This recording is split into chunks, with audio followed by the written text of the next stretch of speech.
Hi guys, ito na naman po si Bunina, yung anak ni Butchie Cake, ang batang ganyang maligalig. Samahan niyo po ako magluto ng Pinoy Chicken Curry. Bali, hinanda ko na po yung kawali. Tapos binuhay ko na rin po yung kalan para uminit-init na din po yung kawali. Nilagay ko na rin po yung mantika. At nagigisa na po tayo ngayon ng ating mga sibuyas, bawang at ng luya. Sinunod ko naman na po yung manok. Hayaan ko lang po siya masangkot siya ng bahagya.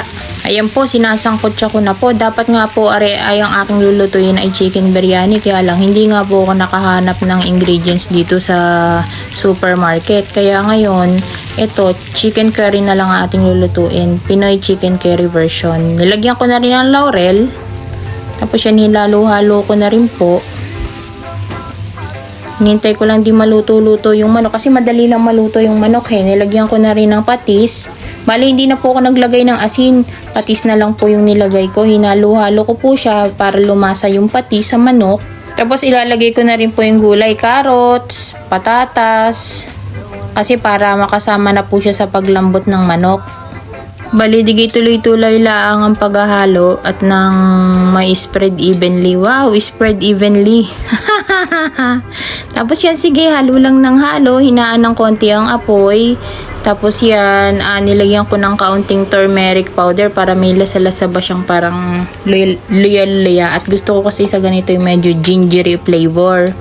Tapos yan, hinalo-halo ko na lang din ulit para kumalat yung lasa. And then, takpan na natin para lumambot yung mga gulay at yung manok.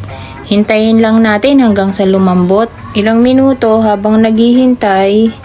At ito na nga, binuksan ko na ulit para halo-haluin ulit ang manok para ma-check ko kung malambot na ba yung patatas at yung carrots. At dahil matigas pa nga yung gulay, tinakpan ko muna ulit ng ilang minuto. Tapos ayun, malambot na. Ngayon nilalagay ko na yung curry powder. Nilahat ko na, tapos pagkatapos ko nga mailagay yung curry powder, hinalo-halo ko. Tapos nilagyan ko ng tubig para may kaunting sabaw. Pinabulak ko lang ng kaunti para lumasa-lasa. Tapos nilagay ko na rin itong artificial na gata at nang mailagay ko na ang seasoning at ang paminta. Naglagay na nga ako ng kaunting seasoning tapos ng medyo madami-daming paminta. Bale, ari ay durog na paminta. Hinalo-halo ko lang tapos dinagdagan ko ng kaunting curry powder para sa lasa. Tinikman ko. Tapos ayun, ang pagkakasarap. Alam nyo ga, bukod sa pagluluto, ako'y may iba pang talent. Magmahal. Ay, nilagyan ko na ng sili ng maanghang-anghang. Ko, kita nyo ga, yan, pagkakasarap. Ay, talaga namang mamaya ako'y magkakanin ha. Digay aray, panghuling step, ilalagyan ko na ng bell pepper. Ano ang tawag din? Ano ang Tagalog din eh? Tinakpan ko na at ng bahagyang maluto dahil ayan, halo-halo na. At yan, ako talaga namang, napakasarap naman talaga. Sarap ko talaga. Tapos ayan, sinaling ko yung ulam para makapag-ready na kami kumain. Wow!